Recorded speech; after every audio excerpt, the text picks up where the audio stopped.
अभी हम देश के राजधानी दिल्ली में हैं, दिल्ली के जंतर मंतर पे हैं, जहां पर महिला पहलवानों का आंदोलन लगभग 1 महीना से जारी है। आज महिला पहलवानों ने इंडिया गेट पहुंचकर कैंडल मार्च किया और इस कैंडल मार्च में भारी संख्या में लोग पहुंच गए हैं इन महिला पहलवानों के समर्थन में। तो हमारे साथ कुछ महिलाएं हैं, कुछ लोग भी हैं। इनके हाथों में एक बैनर दिखा हुआ और भाजपा सांसद बृजभूषण सिंह को गिरफ्तार करो, गिरफ्तार करो, फांसीवाद का एक इलाज, इनकलाब जिंदाबाद, पहलवानों तुम संघर्ष करो, हम तुम्हारे साथ हैं। मतलब कि पहलवानों के समर्थन में ये लोग पहुंचे हुए हैं। इनसे हम बात करते हैं कि कहां से आए हैं। सर, क्या सोचते हैं इस मामला को, कैसे देखते हैं आप? ये मामला बीजेपी सरकार की तानाशाही और उनकी नंगई का एक और उदाहरण है।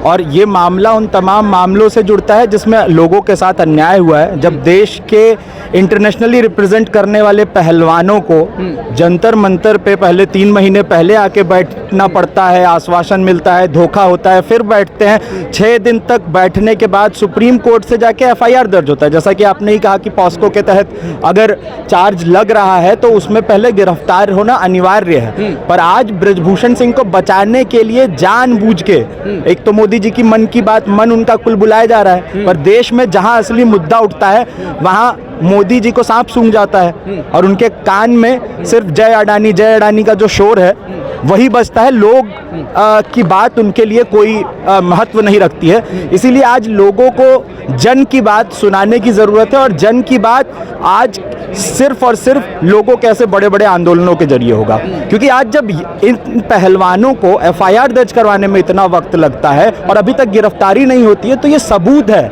कि आज हमारे देश में जो आम महिलाएं हैं, जो आम खिलाड़ी, दिल्ली के भी अलग अलग बस्तियों से छोटे छोटे जो क्लब्स के जरिए अलग अलग खेल में इंटरेस्ट रखने वाली लड़कियां खेलती हैं। और ये एकदम बड़े स्तर पे, ये जिस तरह से ताकत के दम पे जय शाह, उसको कितना बैट पकड़ना आता है। दिल्ली की गलियों में जो बच्चे क्रिकेट खेलते हैं उससे अच्छा क्रिकेट वो नहीं जानता होगा, पर उसको बीसीसीआई का चेयरमैन बना दिया गया। तो आज ये पूरा भ्रष्टाचार का गढ़ है और पूरा बीजेपी असल में बलात्कारियों, नाम गिना लीजिए, कुलदीप सिंह सेंगर, चिन्मयानंद, बृजभूषण सिंह, और एकदम लंबी लिस्ट है। इनके विधायक अभी विधानसभा में बैठ के पोर्नोग्राफी देख रहे थे।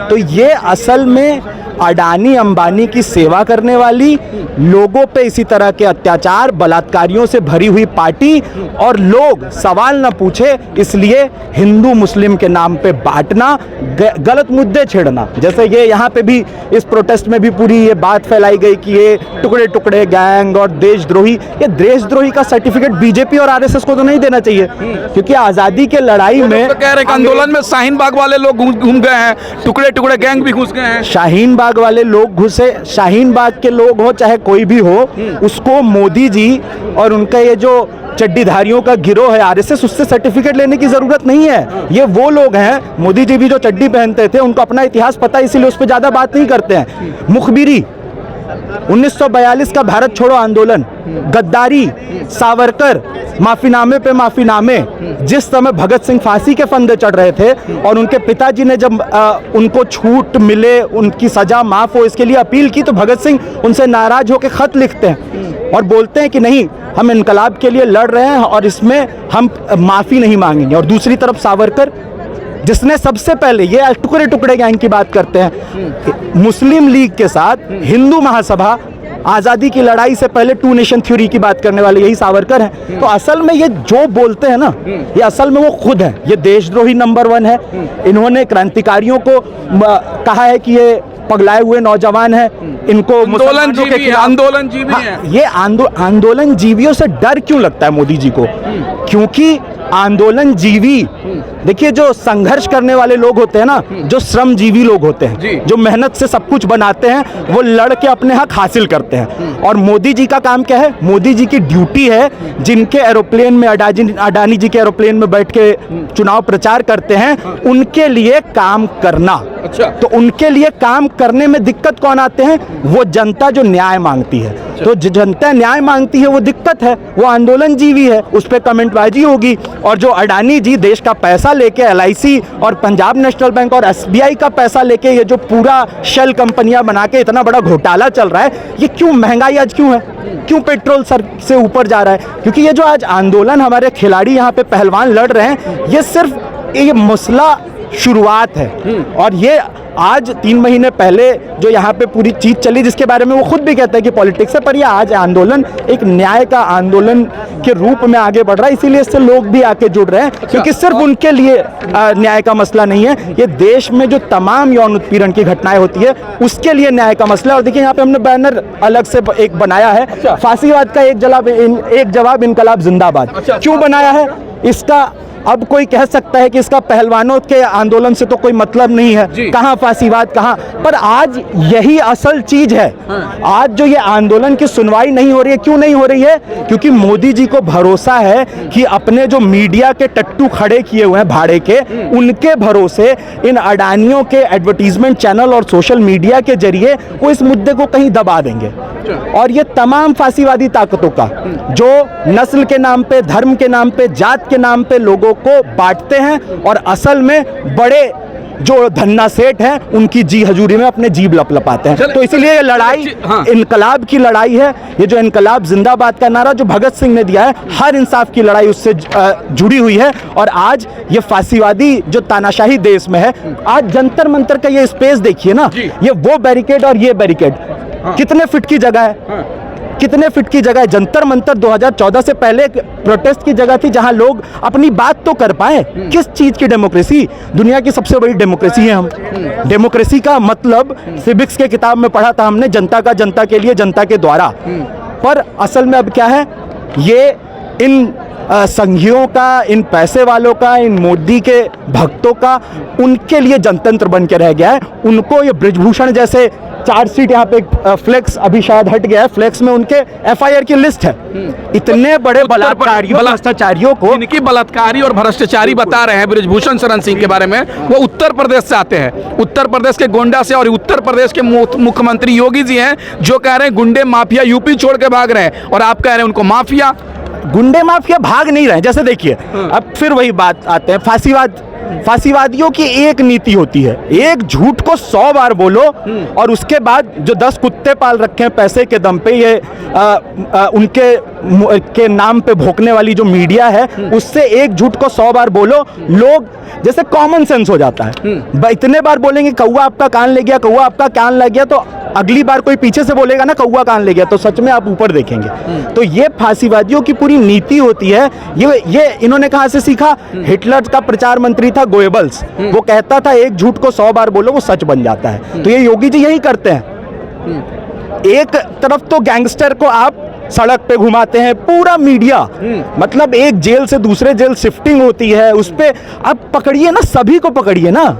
आप किसी धर्म विशेष के गैंगस्टर, हर बलात्कारी, हर अपराधी को पकड़िए। और सबसे पहले इतने केस जो योगी जी पे थे, जो हमारे यहाँ कहावत चलती है कि सैया भय कोतवाल तो डर काहे का। अब तो सैया को छोड़िए, वो खुद कोतवाल बन गए और बोले कि हमारे ऊपर से सारे केस रफा दफा। तो आज तो भाजपा वो पार्टी है जो गुजरात दंगों में जो बलात्कारी जिन पे कन्विक्ट हो गया है, ब्रजभूषण पे तो अभी पॉस्को के तहत गिरफ्तारी नहीं हो रही है, संघर्ष चलेगा, उसकी गिरफ्तारी होगी, उसका तो जो हश्र होगा, पर वो लोग जो कन्विक्टेड हैं उनको छोड़ा जाता है। और कब छोड़ा जाता है? 15 अगस्त के दिन।